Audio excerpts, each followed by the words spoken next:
Assalamualaikum warahmatullahi wabarakatuh. Sampurasun, salam sehat untuk semua warga Jawa Barat dan Indonesia. Ada berita baik, selain kulit manggis ada ekstraknya, kita hadir vaksin di minggu ini. Jadi vaksin sudah hadir dan seperti kita ketahui yang merespon vaksin selalu terbagi dua. Ada yang merespon dengan rasional, berpikir ilmiah, berpikir yang baik. Ada juga yang merespon dengan emosional, merespon irasional, tidak percaya, tidak mau, dan sebagainya. Biasanya mereka yang tidak percaya, tidak mau karena tiga hal. Satu, bertanya bukan pada ahlinya, ada yang tanya ke musisi, ada yang nanya ke profesi arsitek, hal-hal yang sebenarnya bukan bidang. Ada juga yang terprovokasi di WA, di media sosial, dan juga ada yang kena korban hoax. Rata-rata pasti karena tiga ini. Nah, saya fokus ke orang-orang rasional yang bela negara, menyelamatkan negara agar pandemi cepat selesai. Mereka biasanya tetap bertanya, tapi bertanya kepada mereka yang menjadi referensi. Satu, bertanya ke ahli vaksin. Dokter juga banyak, tapi tidak semua dokter paham virologi atau vaksin. Tanyanya ke dokter yang ahli vaksin. Kedua, apakah aman untuk diedarkan? Bertanyanya ke BPOM, ya. Ketiga, apakah halal? Karena ini juga prasyarat kita mayoritas muslim, maka bertanya ke ulama. Biasanya mereka di kelompok A yang rasional ini karena mendapatkan informasi dari tiga pihak. Nah, intinya akhir pandemi ini itu kalau orang sakitnya sembuh oleh obat atau terapi, orang sehatnya kuat oleh antibodi dan vaksin. Nah, ini ada video animasinya, silakan lihat ya. Nah, di dalam video animasi ini kita bisa melihat bahwa antibodi akan muncul karena vaksin itu adalah mengambil satu bagian dari virus yang dimatikan, dilemahkan, disuntikan ke badan kita, seperti saya sebagai relawan, kemudian seluruh tubuh merespon benda asing yang masuk ke tubuh kita dengan menghasilkan antibodi. Nah, itulah yang diharapkan dari vaksin yang sekarang kita lihat di animasi. Nah, vaksin yang ke Indonesia terbagi dua. Ada vaksin Bio Farma Sinovac yang saya jadi relawan, ya, dan saya sudah disuntik 2 kali. Ada vaksin yang beli jadi yang minggu ini akan diedarkan. Ada merek Pfizer, ada merek AstraZeneca, ada merek Sinovac sendiri. Nah, Sinovac ini sudah dites di Turki, sudah dites di Brazil, dan bersama Bio Farma dites di Indonesia.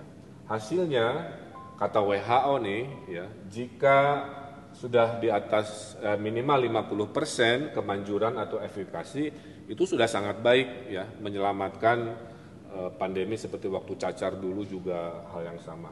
Ternyata alhamdulillah yang di Indonesia kemanjurannya efikasinya 65,3 yang saya.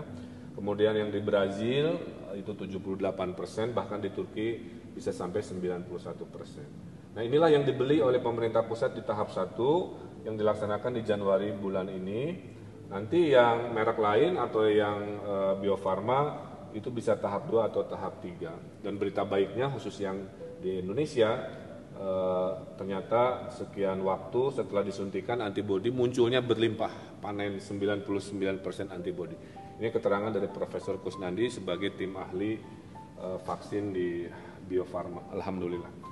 Kemudian, nah sekarang besok lusa vaksin tahap 1 itu kan pertanyaannya hanya 2, mana fatwa dari BPOM bahwa itu oke secara klinis. Sudah keluar tanggal 11 kemarin, emergency use authorization, ya, sudah keluar, berarti siap diedarkan, boleh disuntikan. Kedua, sudah ada fatwa dari MUI juga 11 Januari yang menyatakan halal. Jadi mereka-mereka yang masih ribut urusan halal sudah dari MUI, ya. Nah, siapakah di tahap 1 adalah mereka-mereka yang di depan, ya. Pertama, banyak warga nanya, ya pimpinan dulu, pemimpin dulu, dites dulu. Ya udah, maka pimpinan negara termasuk presiden, kemudian pimpinan daerah akan menjadi teladan di awal, sehingga kita bersama-sama rakyat. Kedua, tenaga kesehatan, supaya mereka yang ngurusin pasien COVID badannya kuat, ya, tidak khawatir lagi oleh kebocoran-kebocoran. Dan ketiganya adalah profesi rawan COVID yang pelayanan publik, banyak ketemu orang dan sebagainya. Yang terpenting, vaksin itu hak atau kewajiban, boleh milih enggak? Jawabannya dalam situasi pandemi itu adalah kewajiban. Mungkin kalau tidak pandemi statusnya tidak darurat, itu adalah pilihan, ya, seperti yang pernah kita alami. Tapi kalau sudah situasi darurat pandemi, Anda yang sudah terdaftar, ya sudah diharapkan datang dan tidak melaksanakan, itu masuk kategori membahayakan kesehatan keselamatan masyarakat dan negara. Ada dua undang-undang, ya, Undang-Undang 4 Wabah tahun 1984 dan Undang-Undang Kekarantinaan Kesehatan. Dua-duanya menyimpulkan bahwa Anda yang menolak itu tanpa alasan yang jelas, Anda ini masuk kategori yang membahayakan kesehatan masyarakat, bisa ditahan, bisa didenda, ya. Makanya bervariasi, tapi intinya itu. Nah, harapannya Anda masuk golongan ini, rasional, ya, semuanya sudah saya jelaskan. Tidak masuk golongan ini, ya, di minggu-minggu ini dan seterusnya, dan berharap sesuai arahan Presiden, kurang dari 1 tahun semua bisa divaksin sesuai yang kriteria, maka 2021 adalah tahun pulih pandemi dan tahun pulih ekonomi. Nah, dengan begitu kita bisa sekolah lagi, kita bisa belanja lagi, kita bisa berlibur lagi dengan lebih rileks, tapi tetap vaksin ini bukan 100% jaminan, kecuali ada ridho Allah Subhanahu wa Ta'ala, ya.